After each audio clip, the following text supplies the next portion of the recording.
Assalamualaikum warahmatullahi wabarakatuh. Apa khabar semua? Alhamdulillahirabbil alamin wassalatu wassalamu ala asyrafil anbiya'i wal mursalin wa ala alihi wa sahbihi ajma'in. Syukur alhamdulillah anak-anak. Saya Cikgu Haji Yasmin bin Hashim bertemu lagi dengan anda dalam slot kita yang seterusnya ini.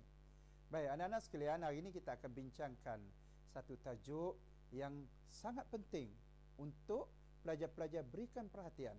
Saya ulang, sangat penting tajuk ini untuk pelajar-pelajar hayati, pelajar ingat dan pelajar kuasai. Terutama sekali tajuk yang bakal kita bincangkan itu tajuk tentang institusi kewangan dan juga insurans. Baik.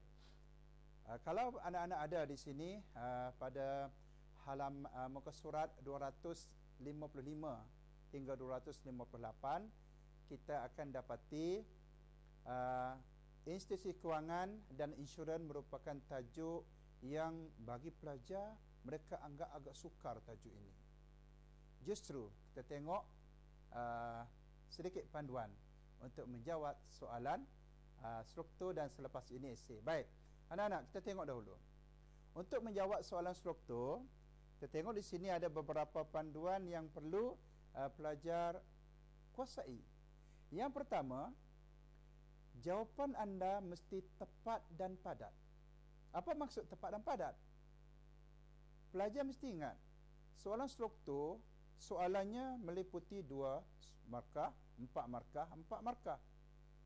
Jadi pelajar tidak perlu menulis jawapan yang tidak perlu, jawapan yang berjala-jala contohnya, dengan dimasukkan dengan pendahuluan, pepatah, petitih, pantun dan seumpamanya. Itu membuang masa anda. Ingat, tengok poin yang kedua. Masa yang dicadangkan untuk anda ialah 15 minit. Saya ulang, berapa minit? 15 minit untuk satu soalan. Dan soalan struktur kita wajib jawab keempat soalan. Kita mesti ingat tu. Dan ada pelajar tanya, cikgu, kalau kita jawab satu soalan melebihi 15 minit, contoh 20 minit satu soalan, apa akan jadi pada soalan yang kedua? Soalan yang kedua bermakna anda akan kehilangan 5 minit. Justru pelajar perlu atur betul-betul masa 15 akan jadi 1 jam. Baik, yang ketiga, cuba tengok. Baca semua soalan dahulu. Dan yang keempat, jawab soalan yang paling mudah ataupun paling senang. Saya suka guna prinsip Profesor Dr. Muhayya. Profesor Muhayya bagikan satu tips untuk cemerlang ketika berdepan dengan peperiksaan. Ketika dalam peperiksaan, kata beliau, katakan soalan ada 4. Kita mesti baca soalan 1. Baca dulu, speed reading. Baca dulu. Yang kedua, baca pantas. Oh, yang kedua susah. Yang pertama susah. Yang ketiga, okey. Yang ketiga okey, senang. Yang keempat, alhamdulillah, paling senang. Baik, kata Profesor Muhayya, jawab soalan yang keempat dahulu. Aturkan masa 15 minit. Selesai yang keempat, jawab soalan yang ketiga. Sebab itu yang kedua mudah. Dan barulah yang ketiga senang. Dan yang paling susah, letakkan yang terakhir, walaupun itu soalan nombor 1. Itu panduan soalan struktur. Baik, kita tengok soalan esei pula seterusnya. Mungkin cikgu-cikgu anda sudah pun beritahu banyak tips, banyak teknik untuk menjawab soalan esei karangan yang ditanya dalam bahagian B. Baik, apapun saya cuba bincangkan secara ringkas. Anak-anak kena ingat, jawapan untuk soalan esei mesti ditulis dengan ayat lengkap. Ayat simple. Ada fakta ringkas, sedikit huraian dan sedikit ataupun satu contoh yang relevan dengan fakta huraian itu. Yang kedua, masa dicadangkan ialah 30 minit untuk satu-satu soalan. Pelajar kena ingat, kita ada 7 soalan esei, jawab 3 soalan. Jangan jawab ke semua soalan. Apabila 3 soalan, pelajar perlu bijak untuk memilih soalan yang mana dahulu paling senang. Maksudnya macam tadi, baca dulu semua, dan pilih yang ketiga, 3 yang terbaik, dan dalam 3 itu pilih yang paling senang untuk kita. Jawab soalan yang paling senang seperti mana struktur tadi. Yang senang pertama, senang kedua, dan yang terakhir tak yang senang dalam tahap yang paling sukar itu. 1, 2, 3. Dan kita susun 30 minit, 30 minit, 30 minit. Dan kita tengok yang kelima, elakkan guna ayat slogan ataupun point form kerana calon-calon yang jawab menggunakan ayat slogan ataupun ayat ringkas, dia buat sempang, ditulis katakanlah perdagangan, sengkang, perkahwinan diraja, sengkang, penaklukan. Jawab begitu, pelajar-pelajar ibarat menjerat leher sendiri. Walaupun kita mempunyai 8 isi, tetapi kita hanya dapat 4 markah sahaja. 8 itu akan didarab 1/2, maknanya separuh markah kita dipotong. Itu satu kerugian besar bagi kita belajar 2 tahun. Baik, pelajar-pelajar seterusnya kita tengok sedikit panduan menjawab soalan kebat. Okey, kebat kemahiran berfikir aras tinggi. Ada 3 perkara yang perlu diberikan perhatian pelajar-pelajar. Kita tengok yang pertama. Jawapan kebat perlulah rasional ataupun logik. Menurut pengalaman cikgu, ada setengah pelajar yang menjawab jawapan yang tidak logik. Contoh, soalan berbunyi, mengapakah masyarakat lampau mampu membina monumen? Ada pelajar jawab, masyarakat lampau mampu membina monumen dengan bantuan jin contohnya. Ada, kita pernah jumpa dalam kelas. Tidak logik. Kalau kita fikir logik, pelajar pergi ke satu tempat tengok, wah besarnya rumah, mungkin rumah Datuk ni, rumah Tan Sri ni. Secara logik, kenapa dia mampu membina rumah besar? Kerana dia kaya, banyak duit. Justru logik akal untuk menjawab soalan monumen tadi, sudah pastinya mereka memiliki sumber kekayaan yang banyak. Itu logik, dapat markah. Kita tengok soalan yang kedua, tip yang kedua. Positif. Jawapan kita mesti positif, bukannya ke arah negatif. Baru dapat markah positif. Contoh soalan, cadangkan langkah berkesan untuk meningkatkan kemajuan negara. Ada pelajar jawab, saya mencadangkan agar tukar kerajaan yang sedia ada. Jawapan begini juga menghancurkan markah anda sendiri. Jangan sesekali jawab kebat menyentuh tentang mana-mana dasar kerajaan. Itu sensitif. Baik. Yang ketiga, menepati ruang masa. Jawapan walaupun logik, walaupun macam tepat seolah-olah, tetapi masanya tidak sesuai dengan situasi, juga markah anda akan ditolak. Baik, cuba tengok pada paparan ini, satu soalan. Sekiranya anda terlibat dalam perjuangan Rosli Dobi, apakah tindakan anda untuk menentang penyerahan Sarawak terhadap British? Soalan nampak macam tidak susah. Tapi kita tengok sampel contoh jawapan seterusnya. Okey, kita tengok. Kalau kita tengok jawapan ini, anak-anak pelajar boleh baca beramai-ramai. Serentak dengan saya pun boleh. Jawapan pelajar ini, sekiranya saya hidup pada zaman Rosli Dobi, saya akan mengumpulkan seberapa ramai pemuda di kampung untuk menyertai Rukun 13. Rukun 13 ni pelajar semua tahu, merupakan satu organisasi yang disertai oleh Rosli Dobi selaku anak muda di kampung Melayu Sibu. Jadi secara logik, mengumpul seberapa ramai pemuda, itu logik. Mengikut situasi, itu memang munasabah. Saya juga akan bertemu dengan pemimpin semua kaum untuk mengajak mereka menentang penyerahan Sarawak. Maksudnya Rosli Dobi, kalau kita berada di situ, kita akan pergi bertemu dengan penghulu Melayu, tuai rumah orang Iban, kapitan orang Cina di Sibu, dan juga ketua orang Bidayu, ketua orang Penan, Punan, orang Ulu dan sebagainya, untuk mengajak mereka bersatu menentang penyerahan. Itu logik. Tetapi cuba pelajar-pelajar tengok perenggan yang terakhir. Saya juga akan mewujudkan grup WhatsApp dan Telegram untuk membakar semangat rakyat menentang penyerahan. Kalau jawab begini, jelas menunjukkan pelajar itu tidak matang dari segi penzamanan. Sebab apa? Kalau zaman sekarang kita buat grup WhatsApp atau Telegram, itu logik untuk parti ke, untuk organisasi dan sebagainya, tunjuk perasaan, itu logik. Tetapi pada zaman Rasulullah Nabi, perkara begini tidak pernah wujud, dan sudah pasti ayat begini, ayat yang tidak mendatangkan apa-apa manfaat kepada pelajar. Jadi dalam SPM nanti, jawapan yang tidak logik itu, pemeriksa akan buat garisan ombak itu yang merah itu, dan anda akan ditulis TK, itu tiada kaitan. Jadi perkara begini pelajar-pelajar perlu ingat, sang akhir begini perlu ingat, jangan kita tulis panjang lebar tetapi kita tidak mendapat apa-apa manfaat. Pelajar perlu ingat. Baik, seterusnya kita akan tengok tajuk yang sangat penting untuk anda berikan perhatian. Baik, anak-anak yang ada buku teks di tempat, sila buka sekarang. Buka sekarang. Jangan simpan buku itu, ini tahun terakhir dah. Tahun terakhir yang kita gunakan. Buka sekarang. Jangan sayang, buka. Okey. Saya pun ada bawa ni. Saya ada ni dalam beg. Buka-buka. Okey, buka halaman 255. Pelajar-pelajar, buka yang mana ada yang garis kuning tu, boleh tanda di situ. Kerana buku itu adalah generasi terakhir anda lah yang akan gunakan. Okey.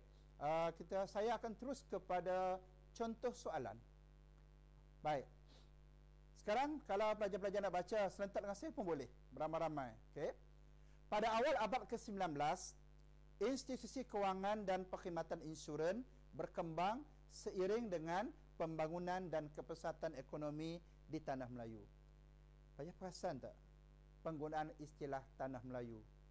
Belum ada istilah Malaysia ketika itu. Tu. Pelajar perlu ingat. Baik, soalan pertama, aras pengetahuan. Nyatakan dua perkhidmatan yang disediakan oleh institusi kewangan pada masa tersebut. Tengok, kata kuncinya ialah nyatakan. Seperti mana yang lalu kita dengar, kalau nyatakan, jawapannya begitu ringkas. Dan dua markah struktur, kita nyatakan. Baik, saya paparkan di situ apa yang pelajar-pelajar boleh rujuk dalam buku teks. Ada semua tu. Saya senaraikan sebanyak 6 yang disebut dalam buku teks. Yang pertama, dua perkhidmatan. Yang pertama, kemudahan pinjaman kepada pelabur bagi pinjam. Contoh bank. Bank bagi pinjam wang untuk modal. Bagi pelabur nak buka syarikat contoh. Yang kedua, sistem kewangan moden yang berorientasi keuntungan. Ketika itu, masyarakat Melayu ramai lagi yang masih lagi berada pada dalam situasi ekonomi tradisional ketika itu, kurun ke-19.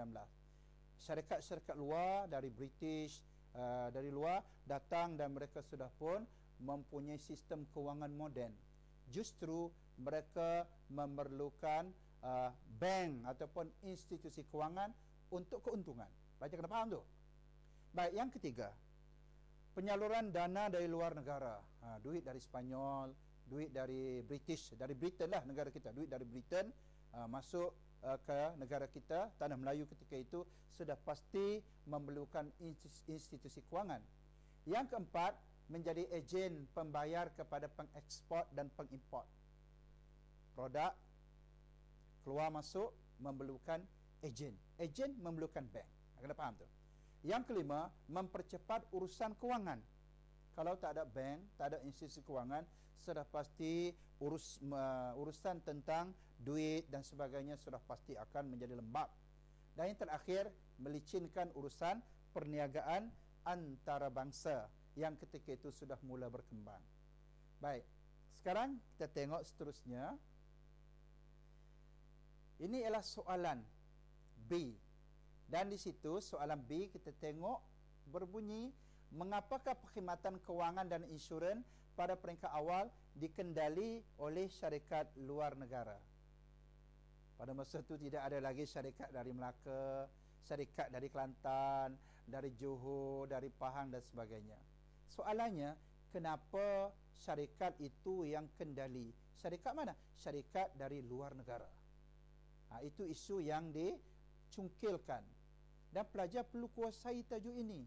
Saya faham, ada pelajar tidak minat, tidak suka tajuk ini sebab bagi mereka susahlah cikgu, tajuk ini kena hafal lah, tajuk ini agak mencabar. Mencabar atau tidak, pelajar-pelajar perlu ingat, tajuk ini kalau keluar soalan berbentuk struktur, wajib jawab, mesti jawab.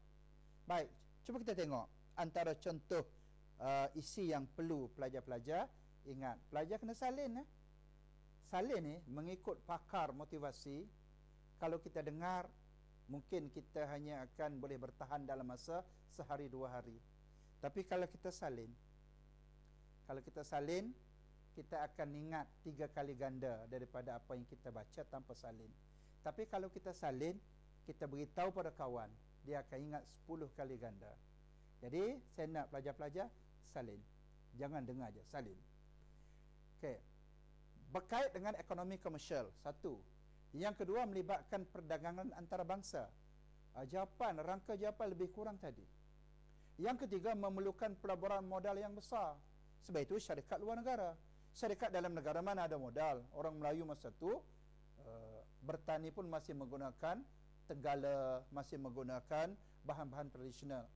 Yang keempat, diperkenalkan oleh kuasa barat. Tengok, kuasa barat, terutama sekali Britain. Sudah pasti syarikat tempatan tidak akan mampu untuk memperkenalkan perkhidmatan tersebut setanding dengan kuasa barat. Yang seterusnya, syarikat luar mempunyai pengalaman. Mereka banyak pengalaman melabur di India, melabur di China, melabur di negara-negara lain. Sebab Britain sendiri mempunyai lebih 40 hingga 50 tanah jajahan, seperti mana kita tahu. Baik, orang tempatan tiada kepentingan. Atuk nenek kita dulu tidak ada kepentingan untuk melabur. Bagi mereka, kerja cari makan. Jadi mereka tak ambil peduli, tak kisah langsung tentang apa yang berlaku. Dan yang terakhir, terasing dengan gaya hidup orang tempatan. Orang tempatan kalau sebut insurans, oh minta maaf makcik tak minat. Sebut tentang pelaburan, pinjam bank, oh makcik tak tahu. Itu terasing dalam kehidupan mereka. Baik, mungkin pelajar-pelajar nak tengok, kalau ini ialah cadangan jawapan. Tapi kalau jawab begini, markah dapat separuh.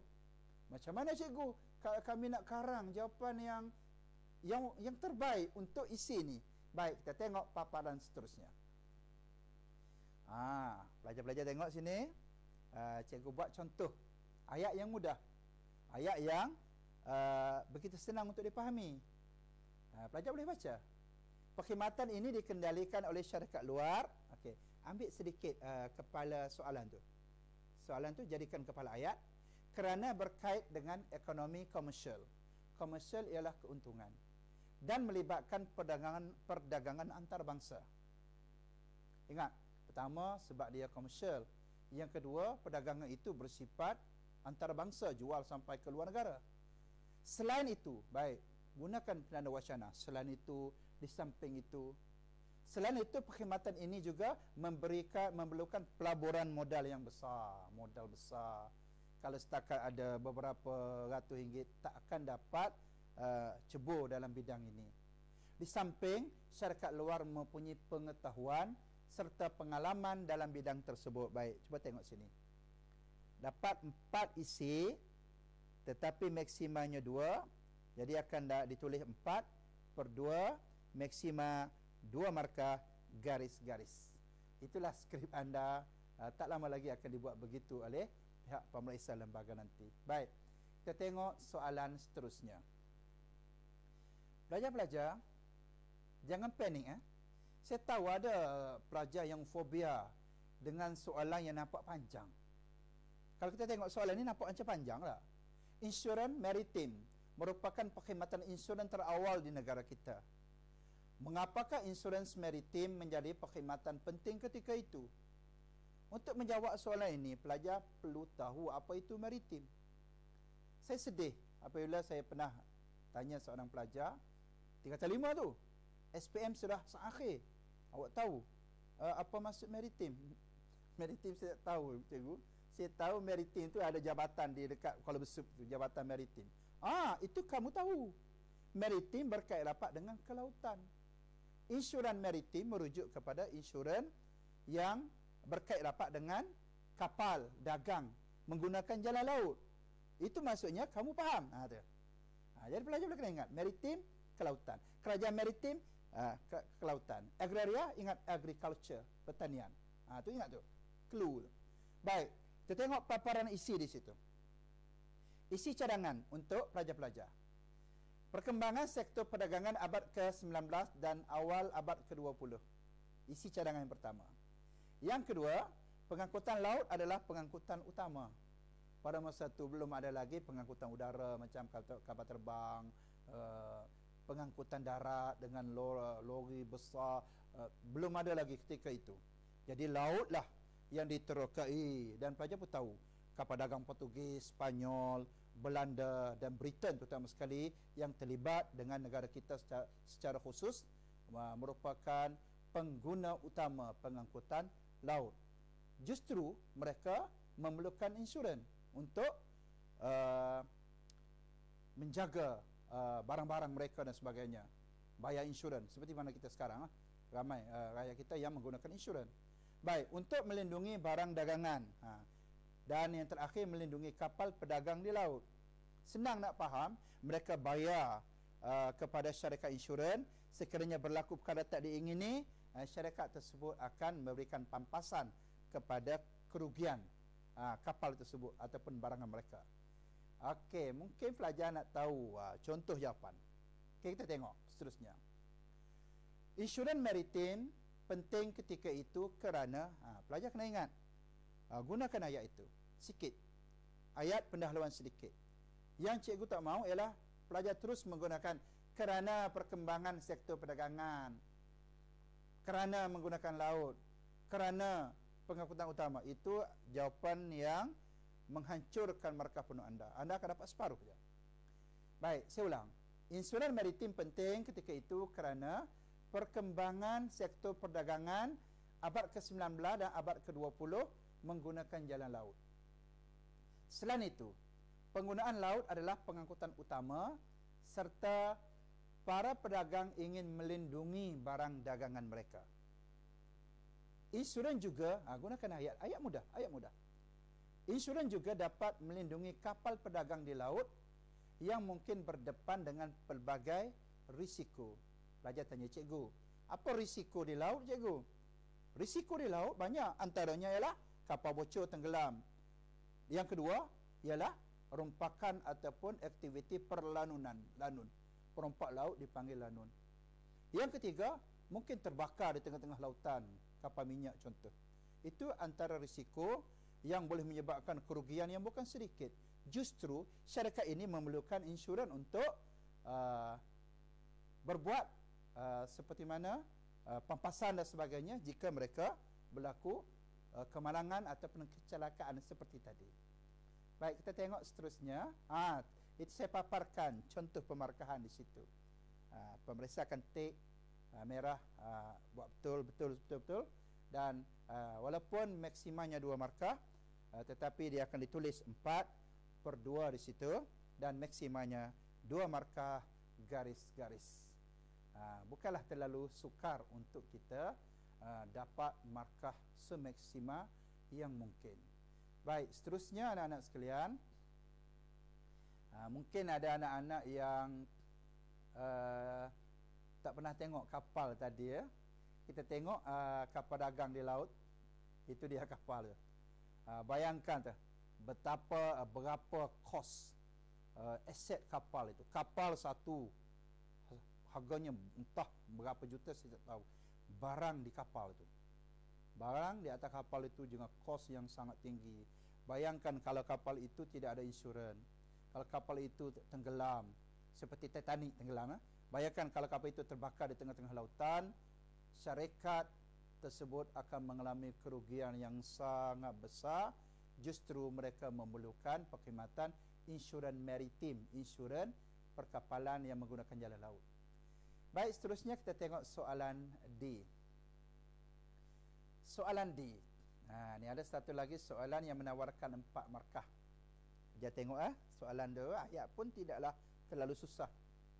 Selepas mencapai kemerdekaan, perkhidmatan institusi kewangan dan insurans mengalami kemajuan yang pesat. Apabila negara Tanah Melayu merdeka, makin maju. Bank banyak, insurans berkembang. Soalannya, jelaskan faktor perkembangan tersebut, 4 markah. Jadi sini kita tengok beberapa paparan isi cadangan yang pelajar boleh gunakan kalau soalan ini ditanya nanti. Baik, yang pertama, selari dengan perkembangan ekonomi negara. Dia berkembang sebab ekonomi negara makin ke arah itu, makin berkembang, makin berkembang. Perkembangan perdagangan antarabangsa juga makin berkembang. Syarikat makin banyak dari Jepun, dari Korea Selatan, dari Arab Saudi dan sebagainya, banyak berkembang. Yang ketiga, keperluan masyarakat bertambah, masyarakat makin memerlukan tu bank buat pinjaman dan sebagainya. Institusi kewangan menawarkan pelbagai perkhidmatan. Kalau dulu nak pinjam bank, pelanggan pergi cari bank. Sekarang pelanggan telefon bank, orang bank akan datang cari pelanggan. Dunia sekarang begitu. Yang terakhir situ, fungsi bank berubah, seperti tempat pinjaman juga menjadi tempat pelaburan dan juga menjadi tempat pertukaran wang asing. Itu antara jawapan cadangan yang pelajar boleh guna. Baik, seterusnya kita tengok paparan contoh jawapan. Okey, tengok sampel jawapan ayat yang saya susunkan dan pelajar boleh salin. Pelajar boleh salin bagaimana ayat yang simple kita gunakan, yang mudah.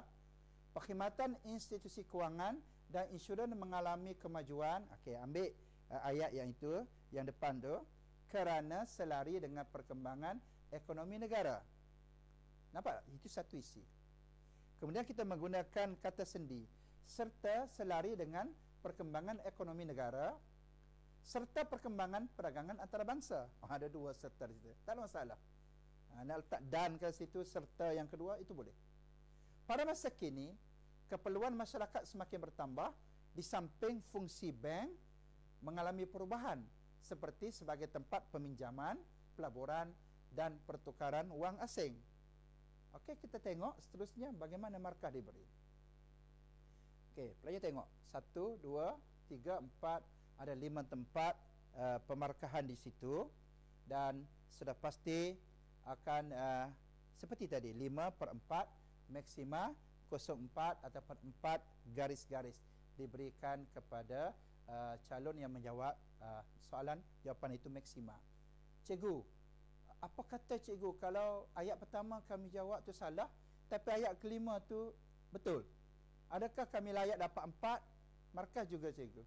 Jawapannya, ya. Anda layak untuk mendapat 4 markah maksima walaupun ayat pertama itu tak dapat markah. Ini banyak berlaku.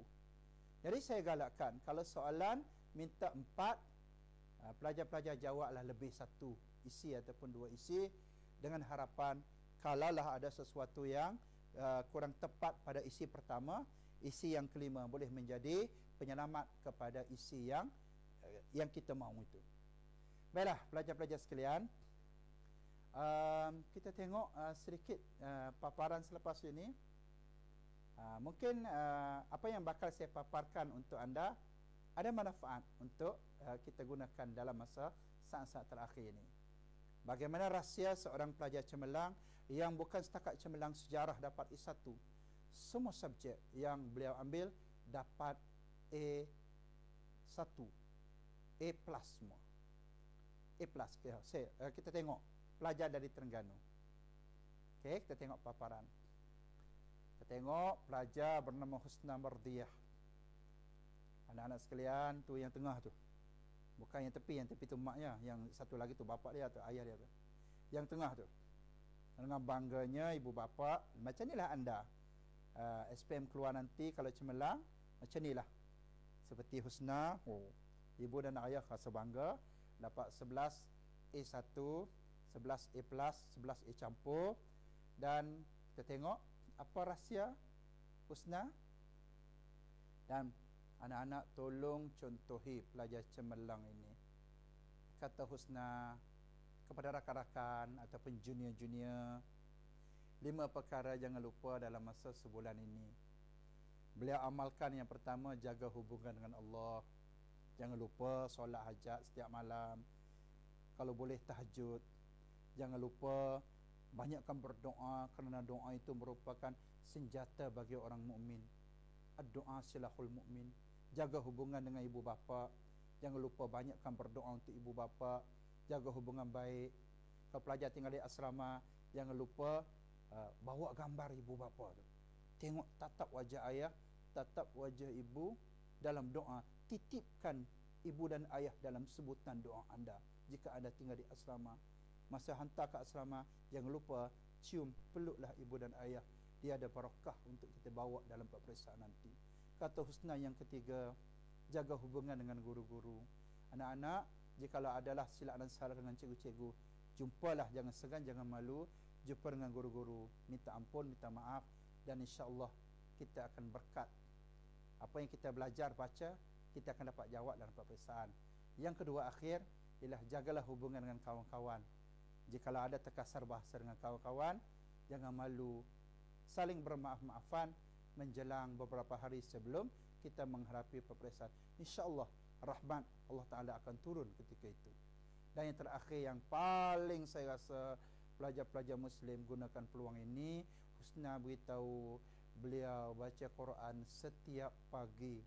Lepas subuh buka Al-Quran, walaupun sibuk ambil masa 2-3 minit baca Al-Quran, kerana dia menjadi tonik, dia menjadi seperti power bank, dia menjadi seperti bateri yang dicas balik dalam jiwa, menguatkan ingatan dan seterusnya memberikan kekuatan dalaman untuk kita berdepan dengan perjuangan peperiksaan. Ibarat kita berlayar di tengah laut samudera yang ganas itu. Husna beritahu bacalah Al-Quran. Dan saya teringat pantun orang tua-tua dulu, anak ayam turun 10, mati seekor tinggal 9. Bangun pagi solat subuh, jangan lupa baca Al-Quran. Jadi selamat maju jaya kepada anak-anak semua. Mudah-mudahan kita akan diberikan kekuatan, kejayaan dalam peperiksaan SPM CJ paling mahal, CJ Pelajaran Malaysia. Dan ingat pesanan pepatah ada mengatakan manjadda wajada. Siapa berusaha dia akan dapat kejayaan. Wa man zar'a hasada. Siapa yang menanam dia akan dapat menuai hasilnya. Sekian, wassalamualaikum warahmatullahi wabarakatuh.